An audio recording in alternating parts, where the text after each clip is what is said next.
जय हिंद मेरे प्यारे बच्चों, आप सभी कैसे हैं। मैं मानता हूं आप सभी स्वस्थ होंगे और मस्त होंगे, पढ़ने में व्यस्त होंगे।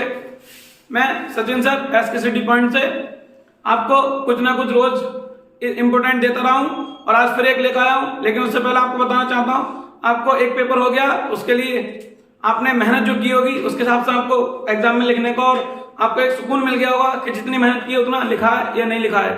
ठीक है, किसी किसी बच्चे का अगर थोड़ा बहुत छूट भी गया हो तो उसके लिए परेशान ना हो।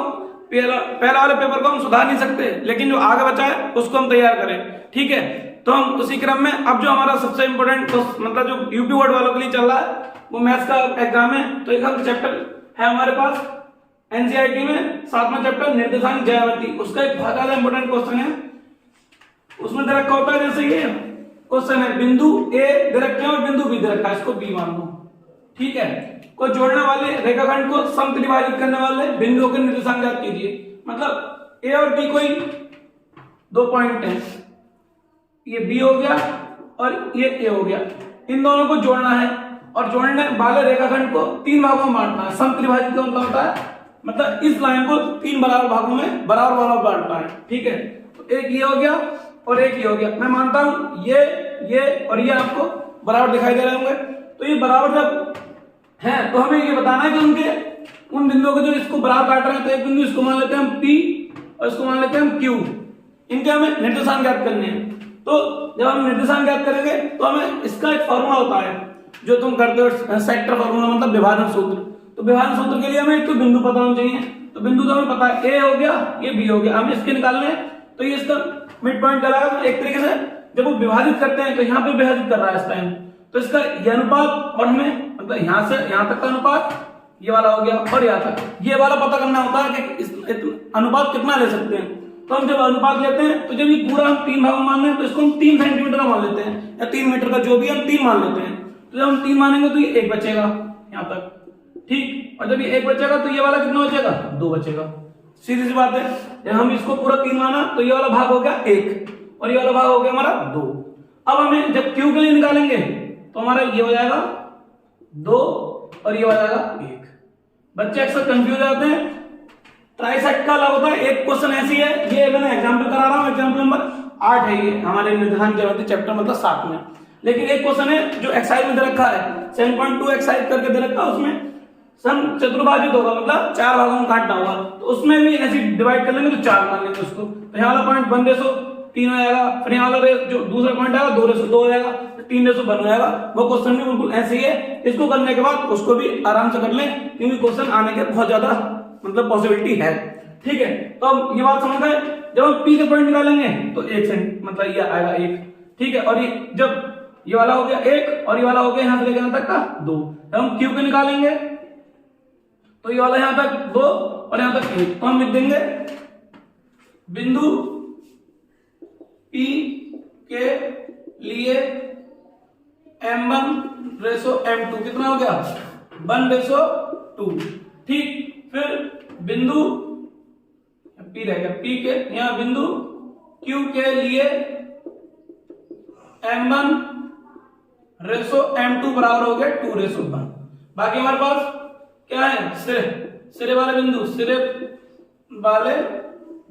A बराबर कितना है 2:-2। ठीक है, सॉरी कॉमा, और B का कितना है, B के -7,4। क्या गया। अब हमारा जो होता है हम लिखेंगे यहाँ पे विभाजन सूत्र से। ठीक है, 2 विभाजन होते हैं, एक अंतः विभाजन और एक बाह्य विभाजन। तो हमें केवल एक यूज करना है जो हमारे 10th में केवल विभाजन सूत्र एक ही लगता है। यहाँ लिख देते हैं हम ऐसे, विभाजन सूत्र से बिंदु P के निर्देशांक के लिए, किसके लिए, P के निर्देशांक के लिए। तो क्या होता है, हम P लिख देते हैं और P का मतलब होता है x, y, मतलब जो पॉइंट होंगे इसके x, y। ठीक है, तो हम आ जाएगा ये होता है हमारा M1x2 + M2 x1/M1 + M2। ठीक, फिर होगा M1/2 + M2/1 M1 + M2। ठीक, अब इसके बाद ये फॉर्मूला में याद रखना है क्योंकि m1 के साथ x2 वाला और m2 के साथ x1 वाला, m1 plus m2, m1/2 plus m2/1, m1 plus m2। ठीक है, अब हम ऐसे लिख लेंगे इसके पॉइंट, इसको हम मानते हैं x1, इसको y1, इसको x2, इसको y2। अब हम p के लिए कर रहे हैं तो इसके अनुपात क्या लेंगे, हम p वाले लेंगे। तो अब करेंगे हम, लगाओ m1 की वैल्यू कितनी है, m1 की 1 और x2 की -7 प्लस m2 की 2, x1 की भी 2 है। ठीक है, m1 देखो m1 ये आ गया और m1 के साथ क्या x2 ये आ गया, फिर m2 ये आ गया, फिर x1 ये आ गया अपॉन 1 प्लस 2। ठीक, फिर इसी प्रकार इसका लिखेंगे, इसका m1 कितना है इसमें 1 और y2 की वैल्यू कितनी है 4 प्लस m2 की वैल्यू कितनी है 2 और y1 की वैल्यू कितनी है -2। ये हम पॉइंट देख के लगा लेंगे। फिर ये आ गया 1 प्लस 2। भाई इसको सॉल्व करना है, कभी कभी बच्चे इसको गलत कर देते हैं। ये -7, 2 दूनी 4, ये 3 हो गया, 4 माइनस के 4/3 हो गया। ये हो गया हमारे पास -7 में से प्लस 4 जाएगा, माइनस का बड़ा है चिन्ह तो माइनस का जाएगा, माइनस का 3। अब ये 4 से 4 कट जाएगा, 0/3। ठीक, 3 से 3 काट के -1। कुछ बच्चे 3 से 3 काट के 0 लिख देते हैं, ऐसा नहीं होता। जब संख्या पर मतलब नंबर अपॉन नंबर होता है, एक बार में आता है तो उसका मान हमेशा 1 आता है। कितना आता है 1। तो ये आ गया 3 में से 3 बार 1। ठीक है, ये 0। हमारे p के निशान क्या है, ये p का आएगा 1 आंसर हो गया। अब ये हमें किसका निकालने हैं q के, तो हम क्या लिखेंगे, बिंदु q के निर्देशांक के लिए क्या होता है फॉर्मूला, फिर वही लिखेंगे q x, y। तो ये हो जाएगा हमारे पास m1 x2, ये वाला देख के लिख देंगे m2 x1 m1 plus m2, फिर m1/2 m2 y1 upon m1 plus m2। ठीक है, इधर साफ पूरा दिख रहा है आराम से। अब इसके बाद फिर वही, लेकिन अब के जो हम रेशो लेंगे q के लिए लेंगे 2:1, मतलब m1 का मान 2 हो जाएगा और m2 का मान 1 हो जाएगा। लिखेंगे ऐसी, m1 का मान 2, क्या कहते देखो 2 इधर दिख रहा है 2 और x2 का मान ये -7।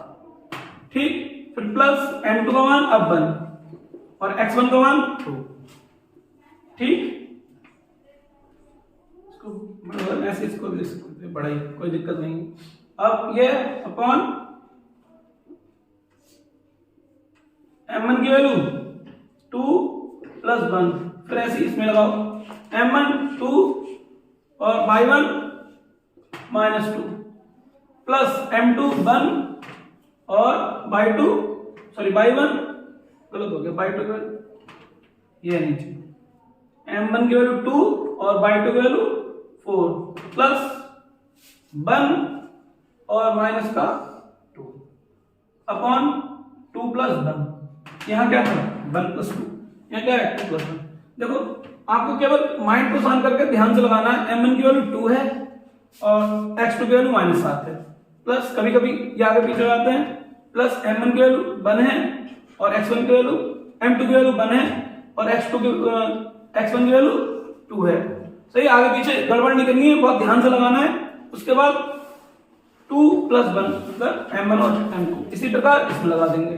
ठीक है, देख देख के ध्यान से इधर लिख लेते हैं, फिर उधर लगा लेते हैं। अब सॉल्व कर लेंगे।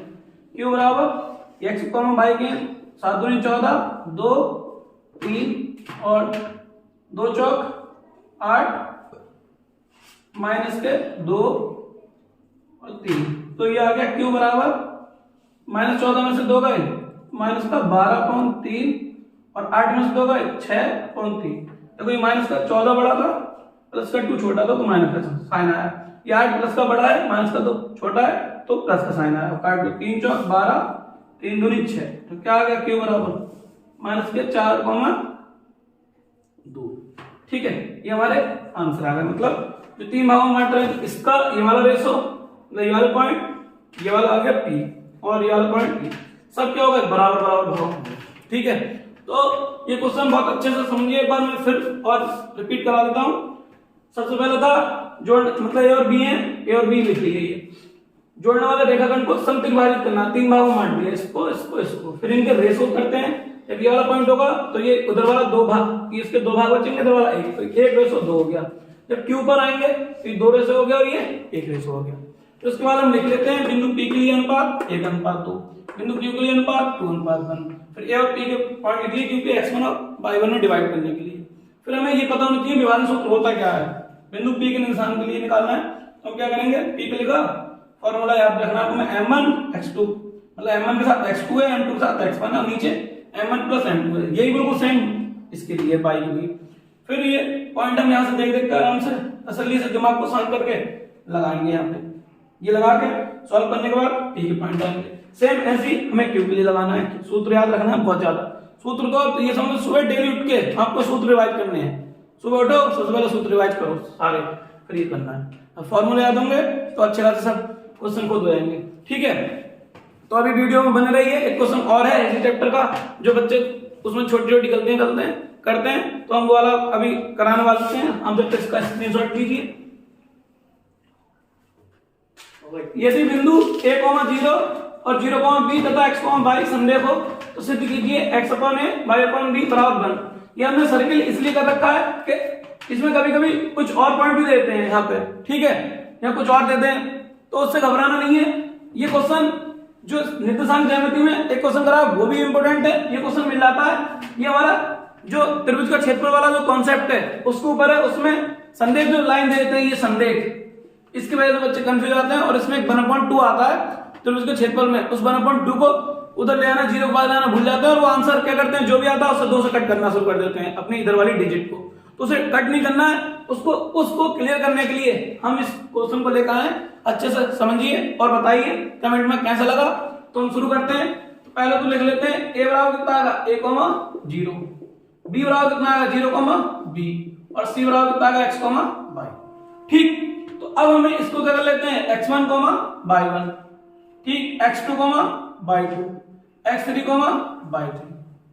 ठीक है, तो हमारा होता है त्रिभुज का क्षेत्रफल। तो हम लगाते हैं 1/2 x1 y2 - y3 plus x2 y3 - y1 plus x2 y3 - y1 और x3 y1 - y2। ठीक है, तुम लोगों ने इसका रट्टा ही मारा होगा। तो इसका एक कोड भी होता है 123, मतलब x1 और y वाले आते हैं 123, 231, 312। ये एक ट्रिक है, मतलब याद रखने की, बच्चे याद रख लेते हैं ऐसे करके। लेकिन मैं तुम्हें पूरा कॉन्सेप्ट बता देता हूँ, याद रखना लगा भूल जाए तो। x1 और y1 लिखो, x2 और y2 लिखो, x3 और y3 लिखो। फिर इसकी मल्टीप्लाई इससे करो, इसकी मल्टीप्लाई इससे करो और इसकी मल्टीप्लाई इससे करो। तो पहला आएगा x1 y2 x2 y3 और x3 y1। फिर बीच में माइनस आएगा, फिर उल्टा रिवर्स कर देते हैं, y1 x2 y2 x3 और y3 x1। बिल्कुल अपोजिट हो जाएगा, y1 x2 y2 x3 और y3 x1। बस इसको सेपरेट करना पड़ेगा, थोड़ी मेहनत करनी पड़ेगी। और आप इसमें भी वैल्यू लगा देते हैं, कभी कंफ्यूज आते हैं तो ये लिखिए x1 y1 x2 y2 x3 y3, इसमें भी आप वैल्यू लगा देंगे तो सेम मेथड बनेगा ये।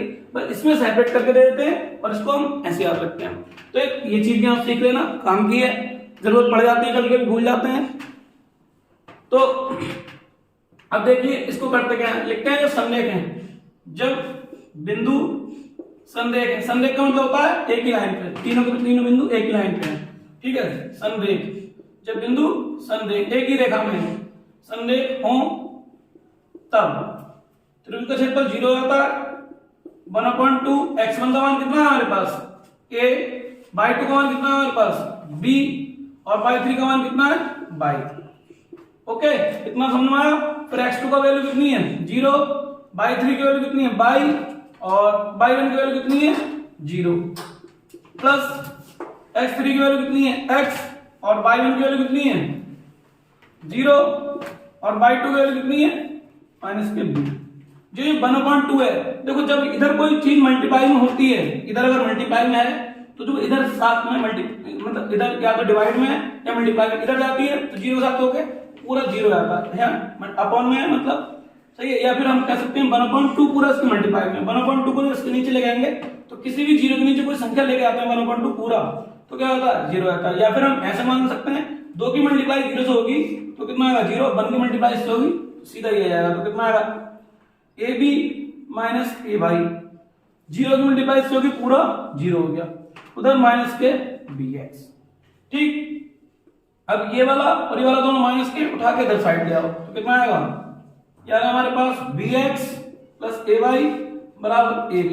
कभी कभी इतना भी प्रूफ करने को देता है लेकिन अब बन लाना है इधर बन लाना है तो हम लिख देंगे दोनों पक्षों में ab से भाग देने पर तो यह आएगा bx upon ab plus ay upon ab बराबर ab अपॉन ab। मतलब हम इधर बन लाना है तो बन लाने के लिए हमने दोनों पक्षों में क्या कर दिया, ab से भाग दे दिया। तो हम यहाँ b से d को काट सकते हैं, यहाँ a से a को काट सकते हैं, ab से ab को काट सकते हैं। तो हम लिख सकते हैं x upon a by upon b बराबर 1। ये आ गया हमारा निकल। इससे एक सवाल रहता है k वाला, तो हम k वाले में कुछ नहीं करना, बस ऐसे लेना है और k वाले को यहाँ पे करते करते ये वाला इधर भेज देना है और सॉल्व करके आंसर निकाल लेना है। ठीक है, तो आप अच्छे से करिए, ये कॉन्सेप्ट अच्छे हैं, कॉन्सेप्ट निर्देशांक ज्यामिति में ज्यादातर जो आने के हैं ये चांस होते हैं क्वेश्चन, तो इसलिए आप इनको अच्छे से समझिए और करिए और बताइए कमेंट में आपको कैसा लगा। ठीक है, जय हिंद, थैंक यू।